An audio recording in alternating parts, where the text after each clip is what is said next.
30 ವಯಸ್ಸಿನ ನಂತರವೂ ಸಹ ವಯಸ್ಸಾದಂತೆ ಕಾಣಬಾರ್ದು ಅಂದರೆ ಚರ್ಮದ ಆರೈಕೆಯನ್ನು ಮಾಡಿಕೊಳ್ಳುವಂತಹ ಸುಲಭವಾದಂತಹ ವಿಧಾನಗಳನ್ನು ನೋಡೋಣ.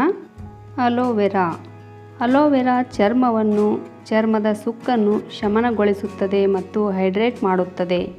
ತಾಜಾ ಹೊಳೆಯುವ ಮೈಬಣ್ಣವನ್ನು ಉತ್ತೇಜಿಸುತ್ತದೆ. ಮಲಗುವ ಮುನ್ನ ತಾಜಾ ಅಲೋವೆರಾ ಜೆಲ್ಲನ್ನು ಹಚ್ಚಿ ಬೆಳಿಗ್ಗೆ ಮುಖ ತೊಳೆಯಿರಿ. ತೆಂಗಿನ ಎಣ್ಣೆ ಚರ್ಮವನ್ನು ಪೋಷಿಸುತ್ತದೆ. ತ್ವಚೆಯನ್ನು ಮೃದು ಮತ್ತು ಹೊಳೆಯುವಂತೆ ಮಾಡುತ್ತದೆ.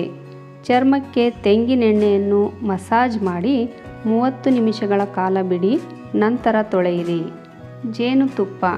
ಜೇನುತುಪ್ಪವು ತೇವಾಂಶವನ್ನು ಉಳಿಸಿಕೊಳ್ಳಲು ಸಹಾಯ ಮಾಡುತ್ತದೆ ಮತ್ತು ಕಾಂತಿಯುತ ಮೈಬಣ್ಣವನ್ನು ಉತ್ತೇಜಿಸುತ್ತದೆ. ಹಸಿ ಜೇನುತುಪ್ಪವನ್ನು 10 ರಿಂದ 15 ನಿಮಿಷಗಳ ಕಾಲ ಹಚ್ಚಿ ನಂತರ ಉಗುರು ಬೆಚ್ಚಗಿನ ನೀರಿನಿಂದ ತೊಳೆಯಿರಿ.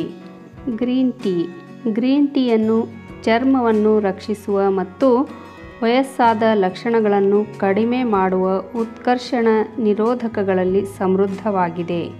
ಶುದ್ಧೀಕರಣದ ನಂತರ ತಂಪಾದ ಹಸಿರು ಚಹಾವನ್ನು ಟೋನರ್ ಆಗಿ ಬಳಸಬಹುದು. ಗುಲಾಬಿ ನೀರು ಚರ್ಮವನ್ನು ಹೈಡ್ರೇಟ್ ಮಾಡುತ್ತದೆ. ಮೊಡವೆಗಳ ಕಿರಿಕಿರಿಯನ್ನು ಶಮನಗೊಳಿಸುತ್ತದೆ. ತ್ವಚೆಗೆ ತಾಜಾ ಹೊಳಪನ್ನು ನೀಡುತ್ತದೆ. ಶುದ್ಧೀಕರಣದ ನಂತರ ನಿಮ್ಮ ಮುಖದ ಮೇಲೆ ರೋಸ್ ವಾಟರ್ ಸಿಂಪಡಿಸಿರಿ. ಈ ವಿಡಿಯೋ ನಿಮಗೆಲ್ಲ ಇಷ್ಟ ಆಗಿದ್ದರೆ ಒಂದು ಲೈಕ್ ಕೊಡೋದ್ರ ಜೊತೆಗೆ ನನ್ನ ಚಾನಲನ್ನು ಸಬ್ಸ್ಕ್ರೈಬ್ ಮಾಡಿಕೊಳ್ಳ್ರಿ. ಹಾಗೆ ಹೆಚ್ಚು ಜನರಿಗೆ ಈ ವಿಡಿಯೋವನ್ನು ಶೇರ್ ಮಾಡಿರಿ. ಧನ್ಯವಾದಗಳು.